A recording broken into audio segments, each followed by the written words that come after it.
Hello and welcome to my studio. It's my tremendous pleasure today to be in conversation with a fellow creative whose work has been tremendously influential, not only to me, but to a whole generation of glass artists. His name is Andrew MOOR, and he is a published author of 3 seminal books on contemporary glass.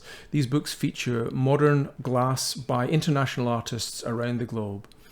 He is also a creative in his own right, designing and installing beautiful installation art from his London-based studios. So he has a tremendous amount of experience, and I think you're going to find his work extremely interesting. Hopefully, if you enjoy this interview, you'll leave a like. Please leave comments and suggestions for future artists who you would like me to be in conversation with. So sit back, relax, and enjoy.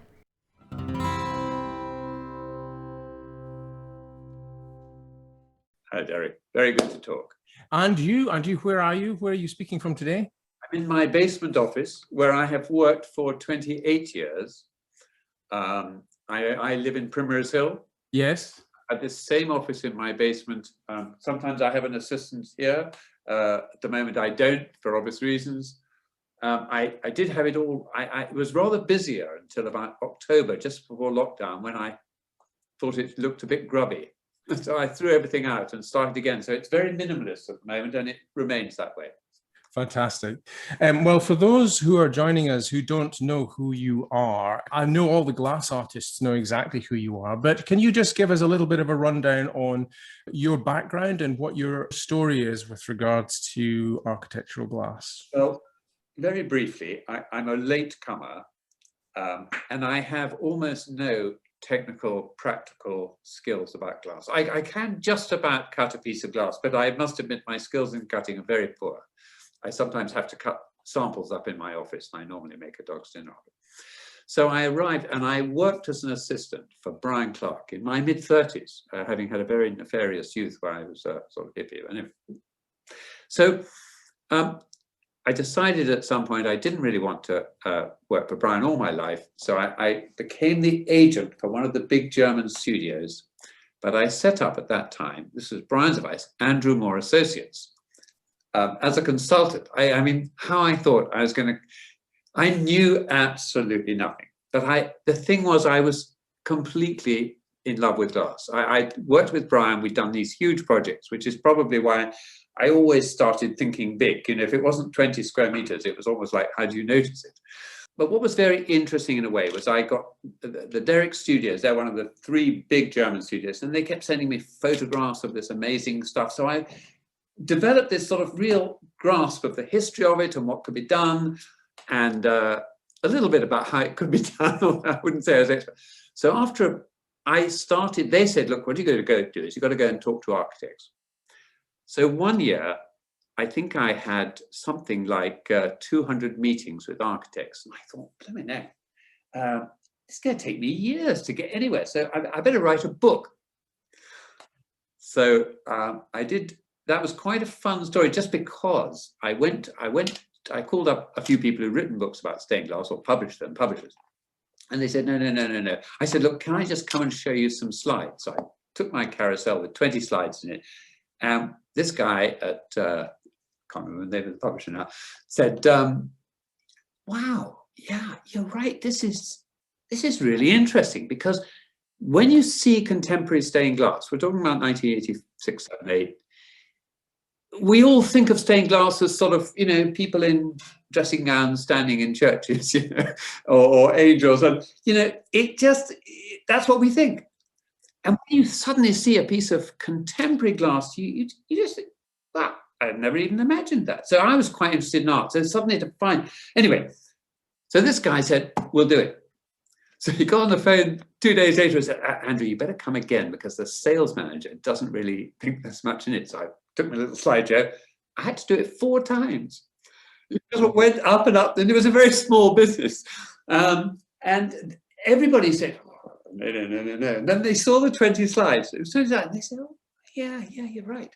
And of course, I'd already by that time done, you know, these very big projects with Brian at Leeds, which was called the Victoria Quarter. That was 1,000 square meters. We were probably working on Oldham by then, I think, which was another 1,000 square meters.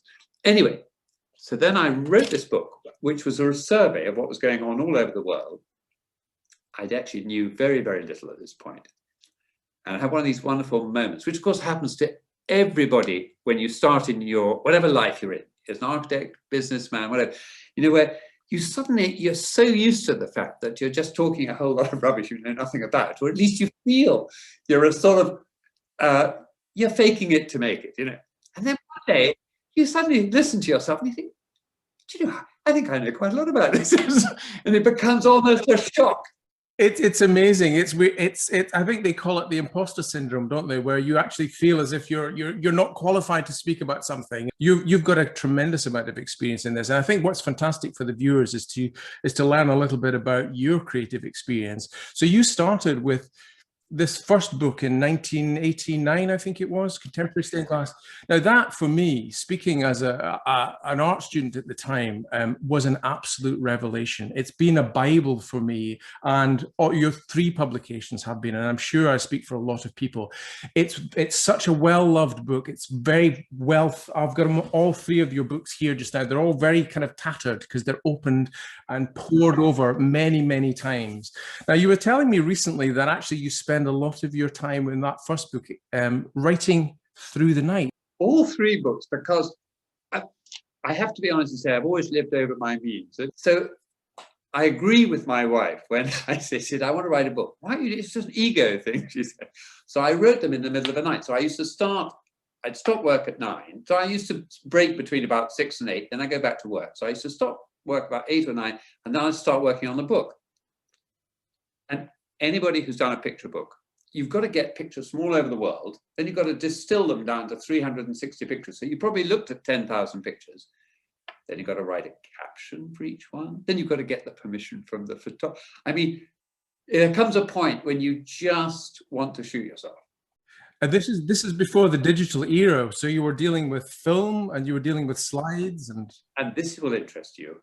It was so much worse when digital came, because if I don't have a lot of skills, but I'm quite visually literate and quite decisive. So somebody sent me 30 slides. I could put them on my light box, and I just almost immediately knew which 2 I liked.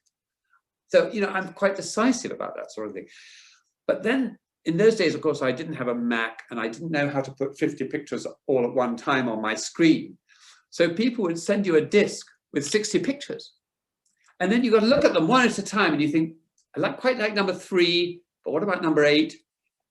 It was absolutely 50 times worse. So when 2019 came along, part of me was thinking, 2017, I should be writing my 4th book, because I've done one every decade. And the other thing, just out of interest, I mean, this is of interest to all people, but when I wrote my first book, if you wanted to know about a topic, as you did, you had to have a book. There was no other way of knowing something. So that book sold 30,000 copies. Well, actually, it sold more than that eventually. I mean, it had something like 12 reprintings and blah, blah, blah. So it was a very, very successful. And I went and lectured in America. I mean, I really did know very, very little. When I did the second book, we sold 16,000 copies, I think, something like that. It was published in America as well. And the third book sold 8,000 copies. Mind you, that didn't have the word glass in the title. It was called Colors of Architecture. Because I wrote the book for architects, but the truth is, not that many architects have read the books. It's mostly glass people. But I did have a wonderful moment once where I was in a meeting with an architect who asked me to come and see him. And, you know, we'd be chatting for 10 minutes. He wrote back and said, now, look, what I really want, I don't know that you've seen this book, but I want something a bit like this. So I thought, well, actually, that's my book. Your first publication actually was particularly prescient because it was showing the way forward for glass artists like myself who really thought, when I was starting out, and I'm sure many people who are watching this perhaps feel the same way, they think of stained glass in terms of church art. Your books were an absolute revelation because you were showing ways of using glass in exciting new ways and contemporary idioms. And that for me was absolutely mind-blowing. And I think that what I'm interested in is your creative journey, how that's evolved for you over the years. Because obviously the early work in the mid and late 80s was lead based, was traditional in the sense that it was constructed with a lead matrix. We've moved so much further forward from that point. My subject, well, I have 2 things on that. I mean, became very aware very early on that the thing about lead-based is it's a flaccid thing. You have to put a frame around it. I mean, really anything bigger than a meter square, you need a quite significant frame. That is so antithetical to the whole language of modern architecture, which is weightless, seamless, tall. So I actually was involved with the project management of the Tate Gallery at St. Ives by Patrick Heron. And that is 5 meters by 5 meters. And I was working with Derricks in those days. And when we started that, we proposed making it in 25 panels with a frame round. And it was Patrick Heron who said, no, I don't want any. No, I wanted in one bit of glass. And it was quite difficult to persuade him that you couldn't buy a piece of glass 5 meters by 5 meters. So this idea of laminating mouth-blown glass to float glass had been around, but nobody had done anything on this scale. And in a way, it was entirely because Patrick Heron bullied us to do it that we did resolve the problem. And to say we is, of course, a bit of an overstatement, because being not a technician and not actually being involved in cutting glass, bonding glass, or anything else, you know, I had very little to do with that, except that I was the project manager and I had the dealings with the Cornish County Council and all that stuff. That was quite a breakthrough. And it was made in 2 panels and with this bonded antique, which of course is a technique you don't see very much now. I mean, it is being done, but not extensively. It's expensive. Mouth-blown glass is expensive. But then concurrent with that, enamels were jumping around, and suddenly you realize enamels are wonderful. And at the same time, slump glass, I mean, we forget this was really new. Actually, I personally like very much the mixture of color and slump glass, because the thing about slump glass is it doesn't look like a mechanical, machine-made object. It has that sort of animation to it and a sort of vibrancy. And it also just creates a slightly obscured surface, which I think really is very, very helpful. And pure transparent color can be. It's also moving into sort of sculptural forms as well. So you're actually dealing with an object in the round. So, I mean, you do quite a lot of installations which are 3-dimensional. They're not just flat 2-dimensional screens in any way. Well, I did a recent project in Hong Kong, which was these 5, they're such fun things. They're sort of fused melted glass. They're a little clump of these 5 monoliths, and they're sort of wriggly and squirmy. They're you just want to touch them. When you see them, you just want to touch them. And I call them sort of, well, I think I call them frozen water, but I've also thought of calling them dragon's teeth, because they sort of come out of the ground, out of the grass. Anyway, they were fun. And I've got some others of those that I hope will do in the future. It's quite evident to me, at least, that there's far fewer interesting art pieces around in public spaces here in Britain. We used to do corporate art a lot before 2008. Almost, I mean, in law offices, banks. Don't think I've done a single piece of corporate art since 2008. Now, what happened, I don't know exactly. The thing about public art, I personally think this is a complete misunderstanding about the way economy works. But my view is you just got to keep the money moving around your economy. So if you invent things for people to spend money on, that keeps the money moving round and round. Now, the Americans really understand it. So every building, every public building has to, I mean, I don't know whether you've ever seen these websites which list all the competitions, all the public art. It's endless. It is a stream of it. Mostly you have to be American to apply, but I have applied for several and I haven't failed to win them. But our colleague Martin Donlin seems to win them all. Martin is doing tremendous things. He is doing amazing things over there. So we don't seem to have understood that. And I have done some pieces of public art, but when I've spoken subsequently to the public art officers who work for the council, they say, oh no, I've been reassigned to another role now. Even in Britain, there were quite a few competitions going back maybe 10 years. And those competitions and the resources that were funding those competitions have dried up. And we're in a difficult time, I think. Austerity, you see. Austerity meant that the councils had no money. So when a development goes along, they're so desperate for money, they say, build me a bus shelter, build me anything. But the last thing they need is public art because they've got so many other things up their list. glass artists particularly are thinking about what the future is looking like in terms of whether the traditional mediums of stained glass are going to be used, because we're moving so far into printed art, and we're moving so far into screen printed art to an extent is still very glassy, but almost we're creating poster art in some sense. Well, this is a very confusing topic because, of course, Photoshop has made even people like me able to design things, because I cannot draw and I certainly couldn't paint, but I have all sorts of ideas. So in one sense, that's quite good because anybody can design something. In another sense, it has limitations. And it's the same with the technology. It's so easy to put images on glass now. I mean, when I think of some of the conversations I had 20, 30 years ago when people were saying to me, do you think you could do X? I'm thinking, yes, we could do X. Nobody else could do X. Anybody can. So it's difficult.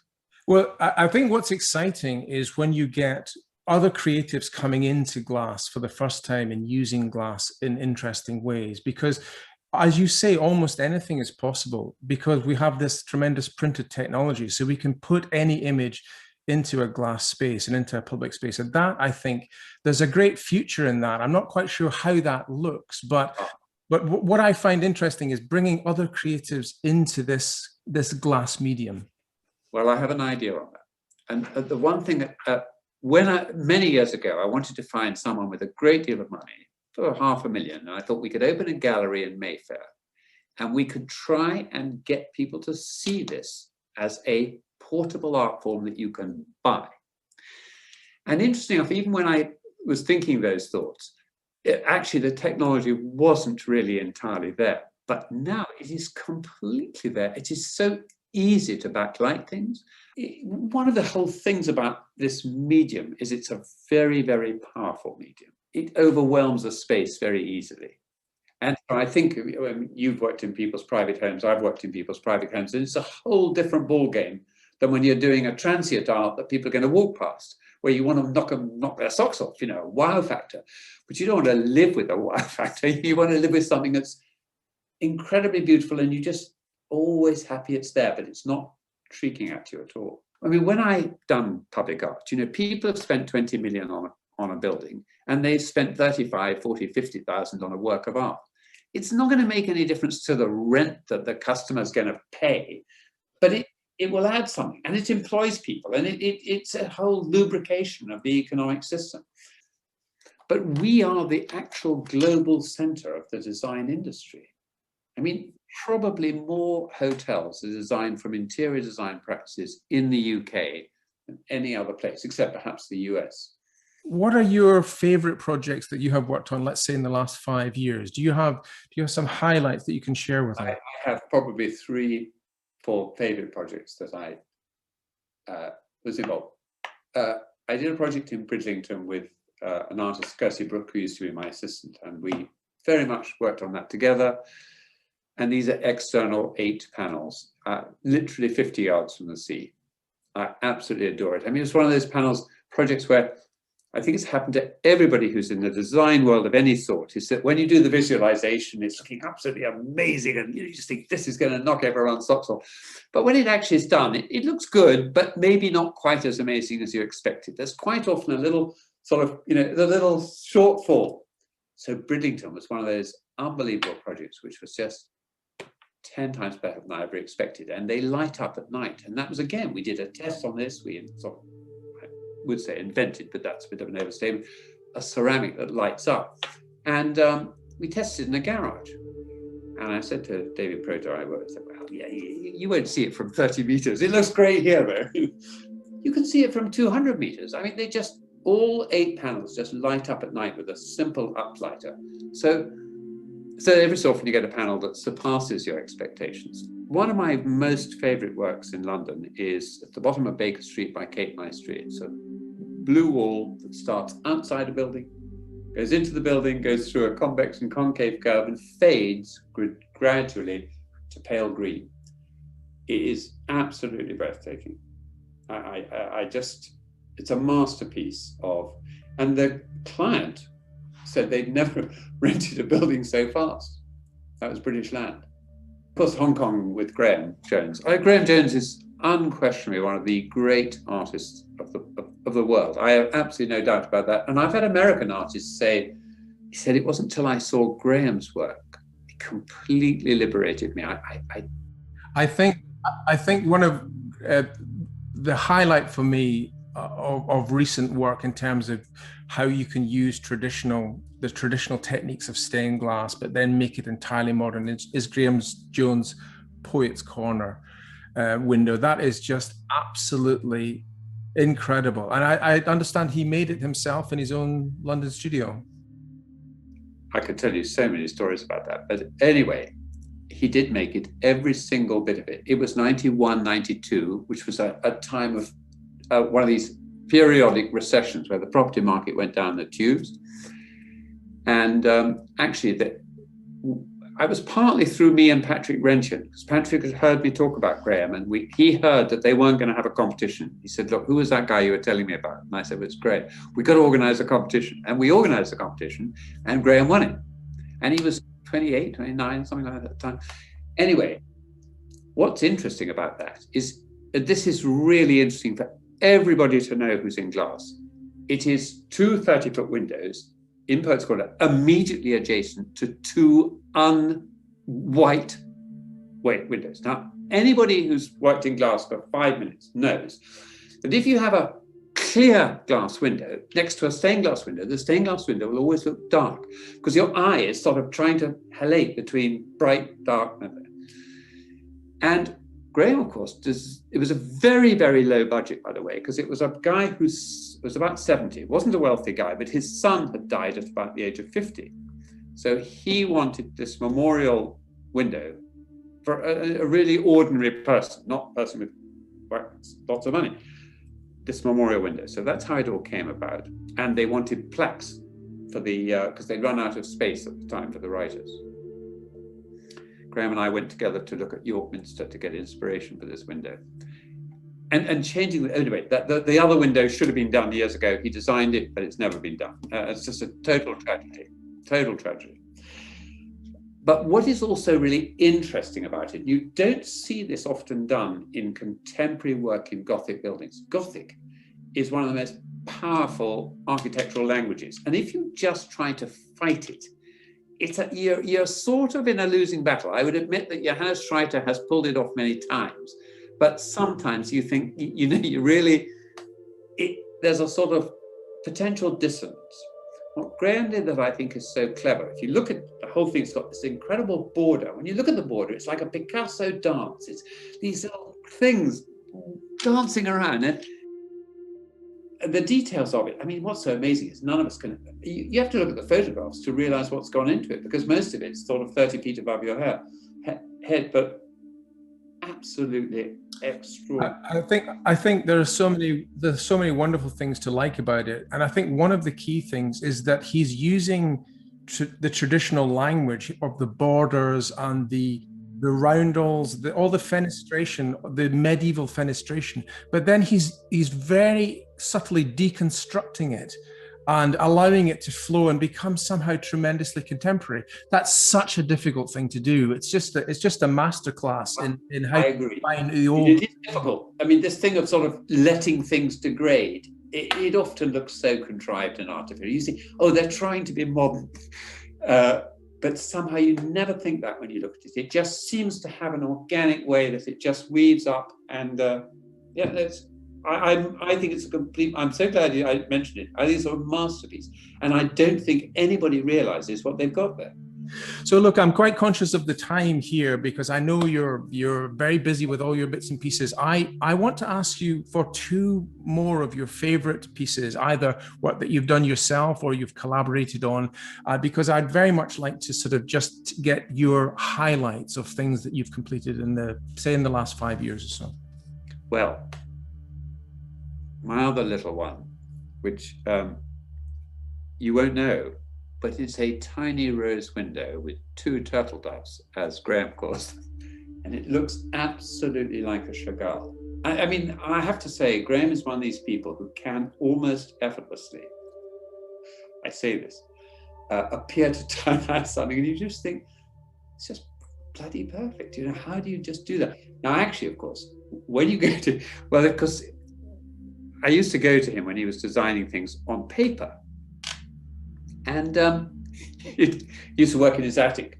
And it was just covered in bits of scrolled up bits of paper because the paintbrush stroke hadn't quite worked. And when you see the final thing, you think, oh, just 3 beautiful brush strokes. But of course, to get those 3 brush strokes has taken 50 brush strokes. Actually, of course, I'm very, very fond of a project I did myself at a place called Emerson Green, or Light Green, which was on the east side of Bristol.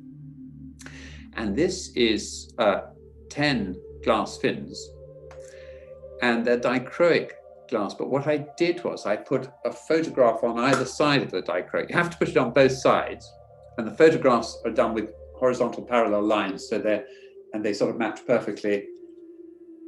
And it was a piece of public art for a 4,500 residential building project. And I am very much of the view, if you are doing public art, if the public don't like it, I'm not sure it's really a success. Because what you're aiming for, and this is why something like The Angel of the North is something we all admire, because everybody loves it. You know, the cognoscenti of art think it's amazing, and the average person thinks, bloody hell, I really like that. You know, so if you can hit that sweet spot, which bypasses, you know, and it's not that people are intellectually arrogant, but that, you know, if it's public art, you don't want to be looking down at the public, you know, well, it's too sophisticated, they can't comprehend my beautiful work. It's just, nobody needs that.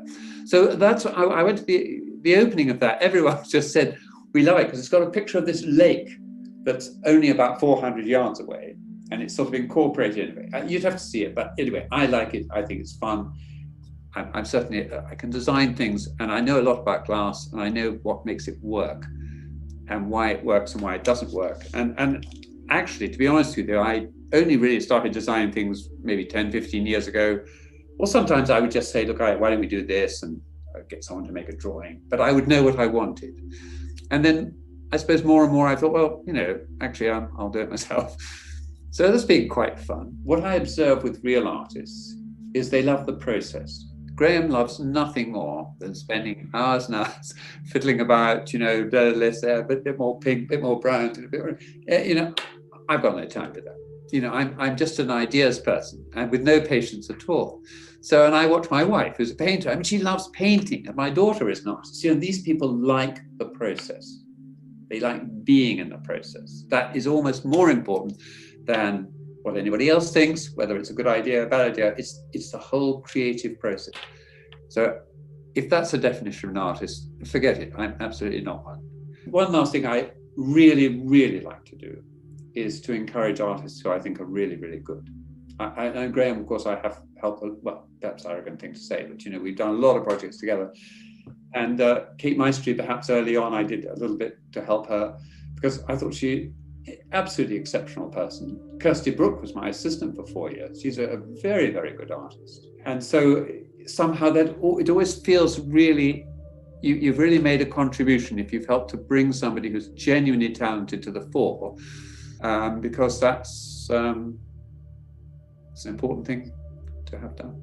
Well, Andrew, this has been absolutely fascinating, and I think today has been really inspirational. So thank you very much for your time, and I'll see you soon. Very good. Thank you, Derek.